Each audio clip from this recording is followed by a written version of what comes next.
Que fait M. Sarkozy pour nous sortir de la crise? En a-t-il vraiment envie?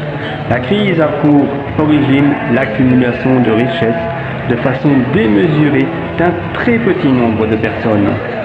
Comment l'enrichissement de quelques-uns peut-il être légitimisé aux yeux de tous? C'est simple. Le profit et l'accumulation de richesses individuelles finira toujours, par effet de bord, à profiter au plus grand nombre.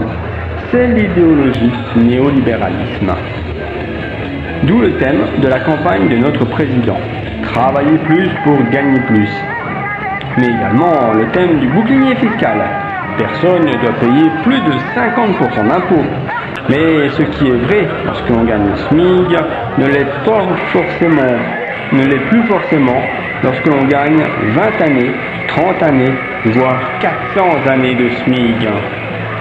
Dans la semaine, Pierre Méignery, UMP, et Charles de Courson, Nouveau Centre, ont proposé un impôt exceptionnel de 5% pour ceux qui gagnent 22 années de SMIC. La réponse du président: je n'ai pas été élu pour augmenter les impôts. Mesdames, Messieurs, notre président ne change pas de vision. Il ne change pas malgré les événements catastrophiques qui nous touchent tous les jours. Il reste un néolibéral. Notre président nous enferme dans sa vision néolibérale en nous faisant croire quelle est la règle.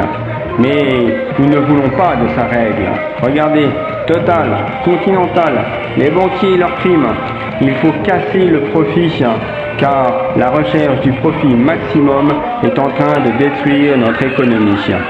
Pour finir, et pour montrer que ce que j'exige n'est pas farfelu, Roosevelt, qui n'est pas un altermondialiste, ni un communiste, ni un dangereux économiste de gauche, Roosevelt taxait en moyenne à 80% les revenus supérieurs à 58 années de SMIC en 1930.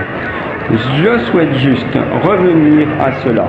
Taxer à 80% les revenus supérieurs à 58 années de SMIC, ce que j'appellerais le glaive fiscal, que je combinerai avec la règle de Sarkozy des 1 tiers, 1 tiers, 1 tiers, 33% pour les actionnaires, pour l'entreprise et pour les salariés. Le tout arrosé d'une suppression de paradis fiscaux et pour nous y aider, la mise en place de la taxe Tobin sur les flux financiers.